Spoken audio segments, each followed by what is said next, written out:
bienvenue sur notre série L'homme appelé Jésus-Christ. L'homme appelé Jésus-Christ 4, partie 1. Que dit Dieu de Jésus-Christ? Entre Dieu et son Fils Jésus-Christ, c'est une véritable histoire d'amour, une histoire puissante, une histoire agissante, une histoire victorieuse. Jésus-Christ aime profondément son Père et son Créateur. Et voyant que lorsque l'Éternel voulait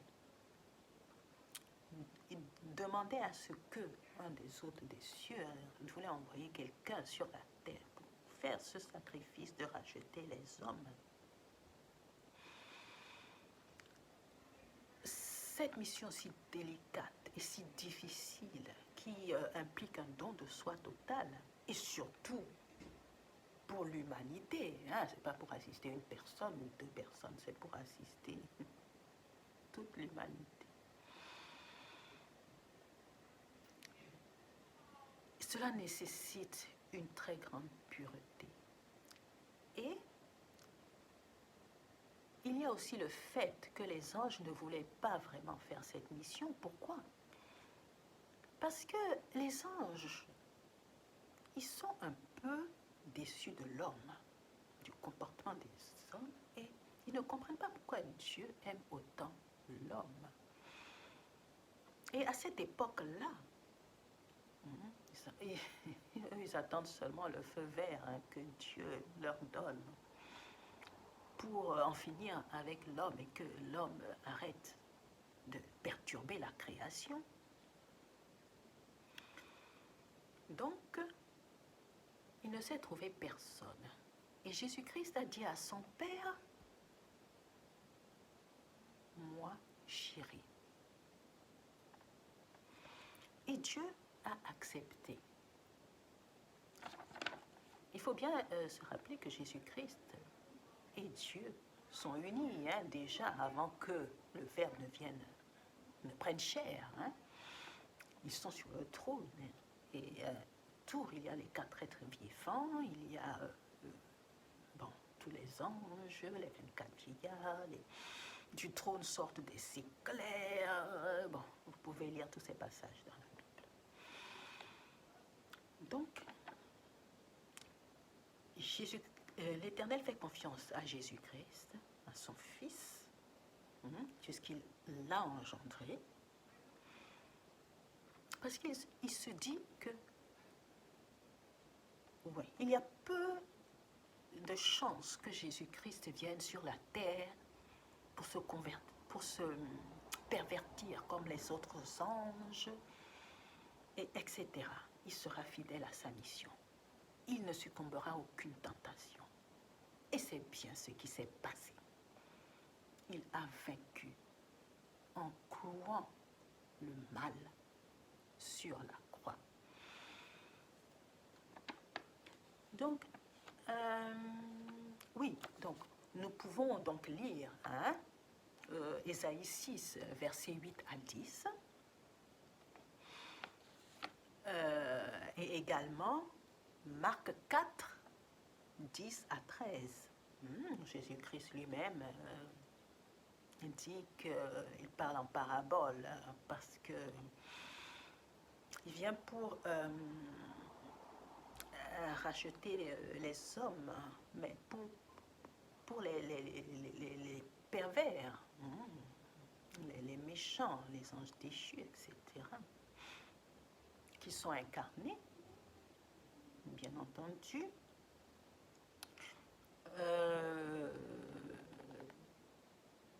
Tout se passe en code, tout est codé. Donc, c'est pour ça que Jésus utilise les paraboles. Ainsi, l'Éternel parle rarement lui-même, surtout quand il s'adresse aux hommes, parce que c'est un Dieu terrible. Sa voix fait peur. Souvent, on la décrit comme le bruit des grandes eaux.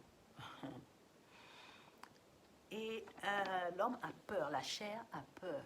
Donc, l'Éternel utilise souvent plutôt des prophètes. Il parle à travers les prophètes qui ont un esprit fort que l'Éternel lui-même a fortifié. Et bon, il leur parle en songe, en vision, ou il leur parle même, hein, dans le creux de l'oreille, etc. Et par contre, on regarde qu'en ce qui concerne Jésus-Christ, Dieu parle lui-même. Bien sûr, Jésus-Christ est Dieu. Dieu ne va pas envoyer un prophète pour parler à Jésus-Christ et lui dire Dieu a dit ceci, Dieu a dit cela. C'est le premier des prophètes, Jésus-Christ. Donc on voit que dans Psaume 2, 6 à 12, Hébreux 7, 1 à 3, vous pouvez aller lire cela. Psaume 2, versets 6 à 12, et Psaume 45, versets 1 à 8 sont à peu près pareils. Je vais lire le Psaume 45. Et c'est Dieu qui parle, hein, à travers la plume de David. David a écrit, hein, mais c'est Dieu qui parle.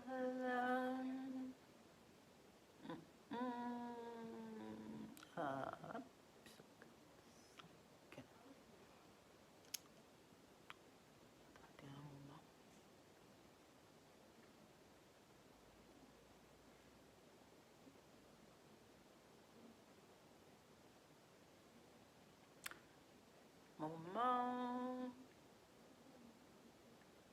Un très beau psaume d'amour de Dieu envers pour Jésus-Christ.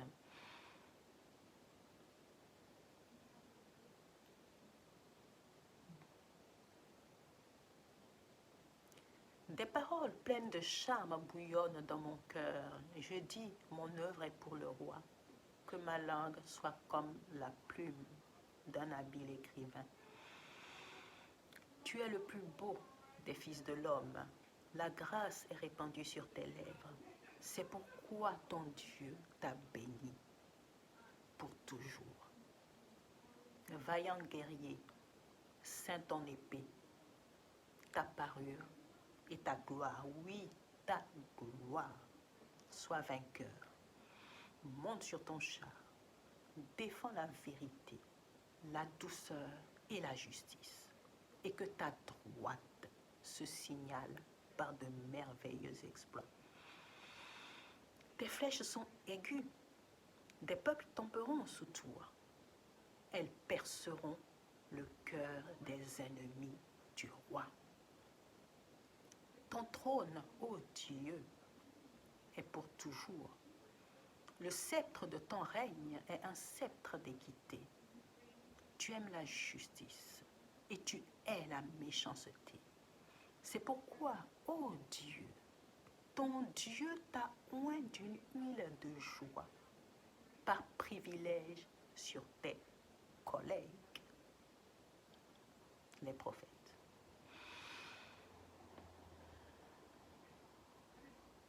Dieu aime Jésus-Christ et Jésus-Christ aime Dieu.